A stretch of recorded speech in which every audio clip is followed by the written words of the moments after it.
de Jonás, el capítulo 1, desde el versículo 1 hasta el capítulo 2, versículo 2. Y dice así, de esto va a tratar el texto y la prédica de hoy. La palabra del Señor vino a Jonás, hijo de Amitai.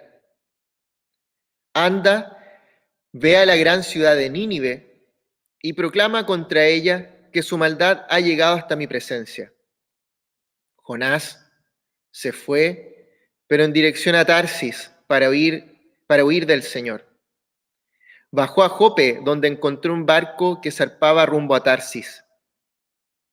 Pagó su pasaje y se embarcó con los que iban a esa ciudad, huyendo así del Señor.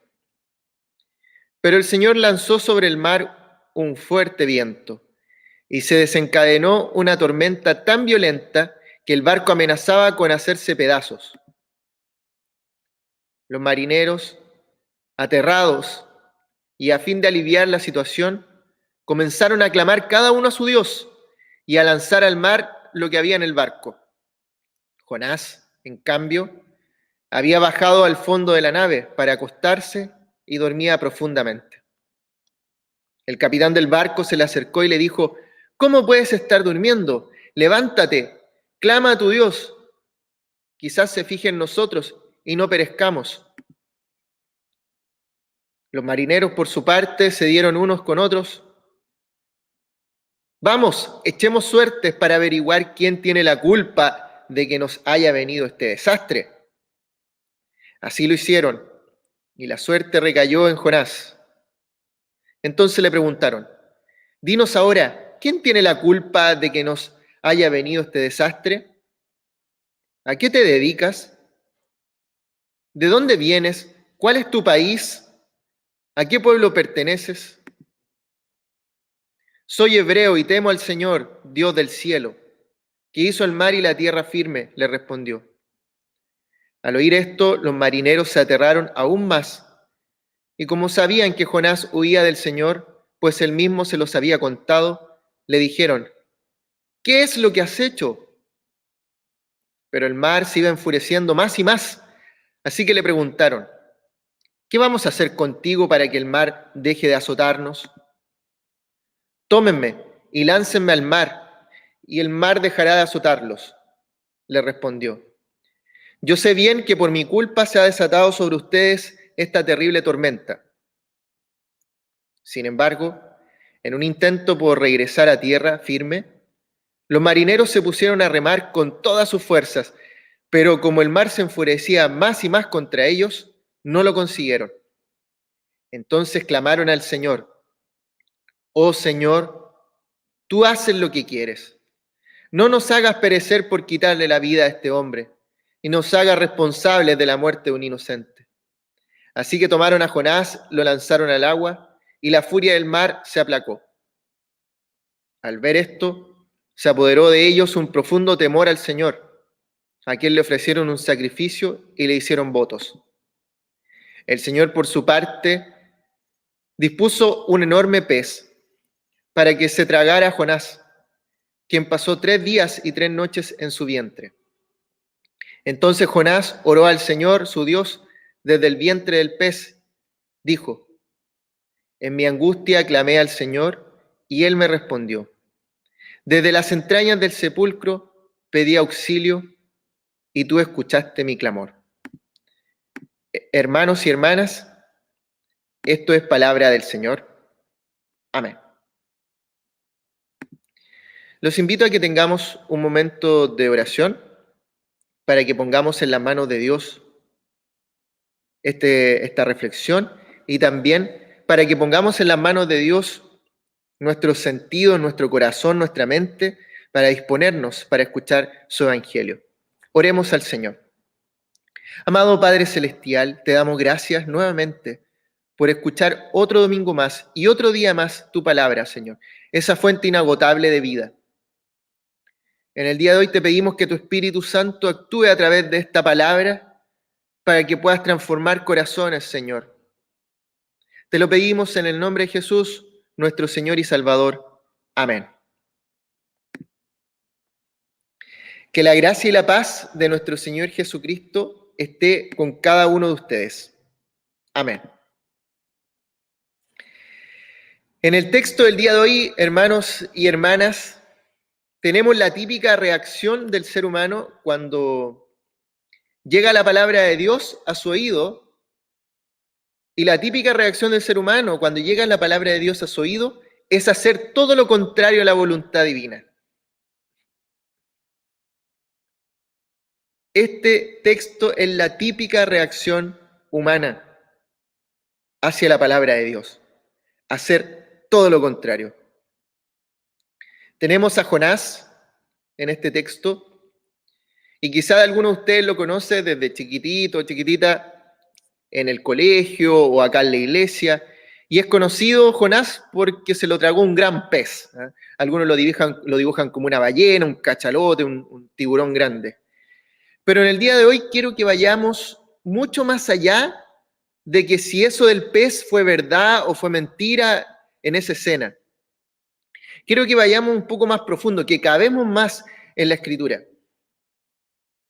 La palabra del Señor vino a Jonás como un mandato. Fíjense que en el primer versículo dice, la palabra del Señor vino a Jonás. Anda, ve y proclama. Ese fue el mandato del Señor. Anda, ve y proclama. ¿Proclama a quién? Proclama a Dios. Proclámame a mí. El Señor manda a Jonás a una localidad que se llama Nínive. Y al parecer, según el texto, esta ciudad estaba sumida en el pecado. O sea, el trono de Satanás estaba en el medio de ella. Y las personas de allí necesitaban a un predicador del Evangelio. Necesitaban primero que alguien les predicara la ley de Dios, efectivamente, para que se dieran cuenta del pecado que estaba haciendo esa comunidad, esa localidad de Nínive. Y también, segundo, para que Dios transformara el corazón de esas personas por medio del Evangelio. Como dice uno de los textos del Antiguo Testamento, solo Dios puede convertir el corazón de piedra a corazón de carne. Y es por eso que Dios estaba llamando a Jonás a proclamar en Nínive la palabra de Dios, para que Dios, en medio de ese pecado, en medio de esa ciudad donde el trono de Satanás estaba ahí, la gente pecaba sin darse cuenta, afanosamente, muy contenta.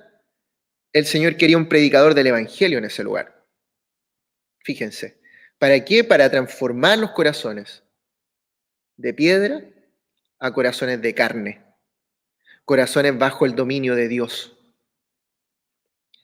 Pero hermanos, ¿cómo le responde Jonás? ¿Cómo responde Jonás al llamado de Dios? Haciendo lo típico que hace el ser humano, todo lo contrario. Haciendo todo lo contrario. En vez de ir a Nínive, trata de ir a Tarsis. Y fíjense que la distancia entre Nínive y Tarsis son 3.400 kilómetros de distancia.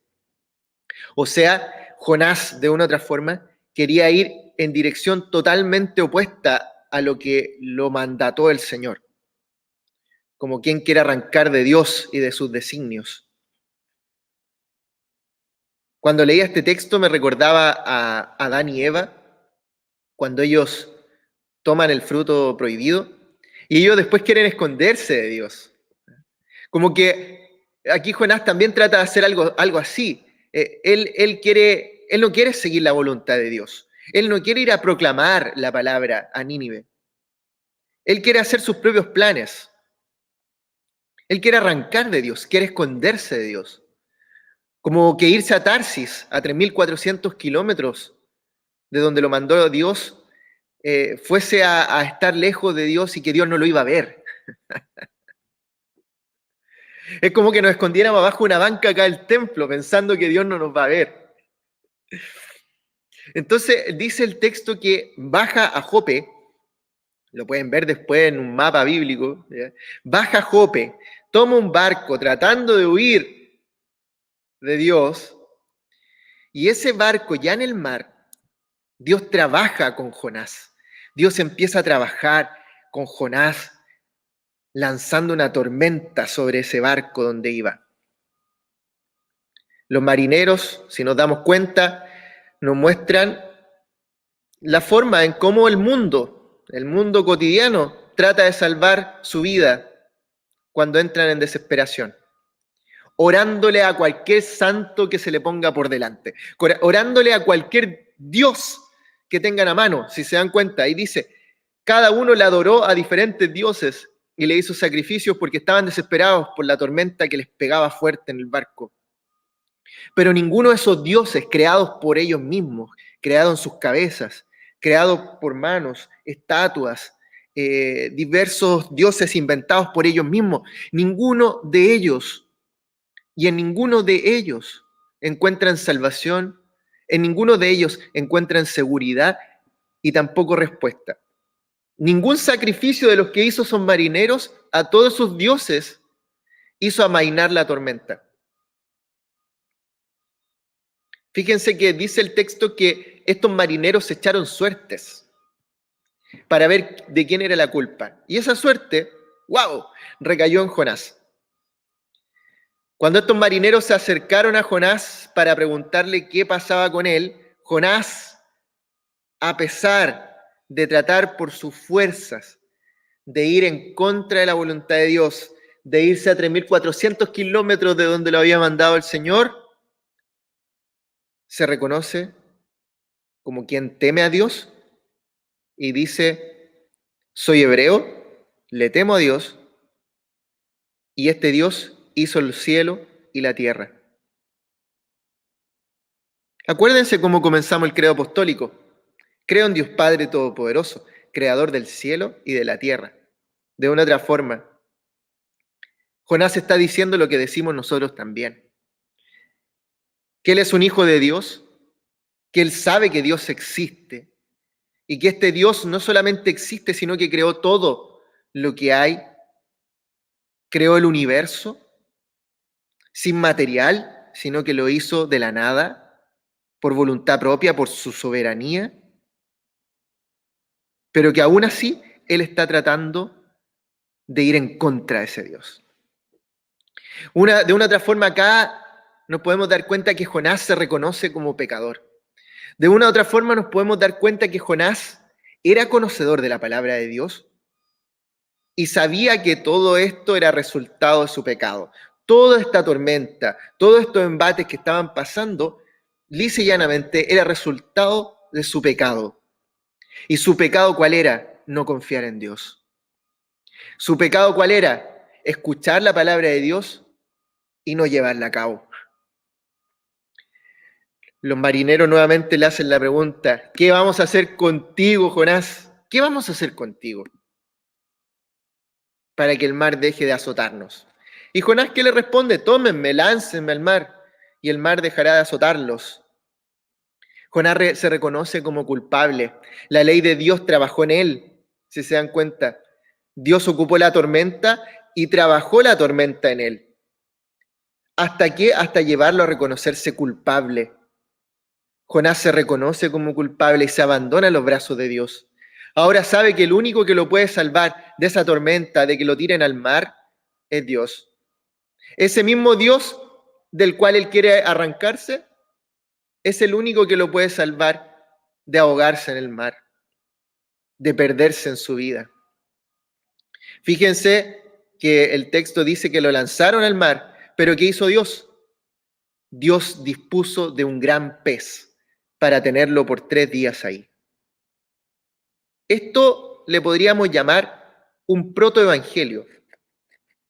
Un evangelio que mostraba ya, ¿cierto? En el Antiguo Testamento, este Jonás que está dentro del pez por 3 días, nos muestra un poquito ya de lo que va a pasar, un adelanto del evangelio de Jesucristo, cuando estuvo en su pasión, muerte y resurrección. 3 días, donde pasa Jesús de la muerte a la vida. Dios hizo descender a Jonás, lo ahogó en su pecado. El viejo Adán fue sumergido en las profundidades del mar y salió un nuevo hombre, un nuevo Jonás. Desde las entrañas de ese pez, Jonás clamaba a Dios por salvación y éste lo escuchó. Hermanos y hermanas, Dios viene una y otra vez con su palabra y hoy día de nuevo está con su palabra en tu oído. Y te llama a proclamar su evangelio, a mí también. Ese evangelio es necesario para salvación. Ese evangelio es necesario porque el Espíritu Santo lo utiliza como herramienta para restaurar a la humanidad. Y solo Dios puede restaurar esa humanidad. Ninguno de esos dioses creados, nosotros como humanos y nuestra naturaleza pecaminosa nos lleva una y otra vez a hacer nuestros propios planes, creyendo que con nuestras propias ideas nos vamos a poder salvar nosotros y a los otros. Despertad, hermanos. A todos el Señor nos llama. El mundo tiene sed y solo Cristo es el que puede saciar. Amén. Oremos. Amado Padre Celestial, te damos gracias por tu palabra. Tú conoces nuestras vidas, nuestros corazones. En el día de hoy, Señor, te pedimos que trabajes en nuestro corazón, para que al igual que Jonás podamos reconocer cuando trabajas en nosotros por medio de las tormentas, cuando nos muestras cuál es nuestro pecado y cuando nos muestras que el resultado de nuestras vidas muchas veces son el no seguir tu voluntad. Bendice a cada uno de nosotros, Señor, y que podamos proclamar tu evangelio para que otros puedan ser consolados con la promesa de vida eterna y de perdón de pecados. Te lo pedimos en el nombre de Jesús, nuestro Señor y Salvador. Amén.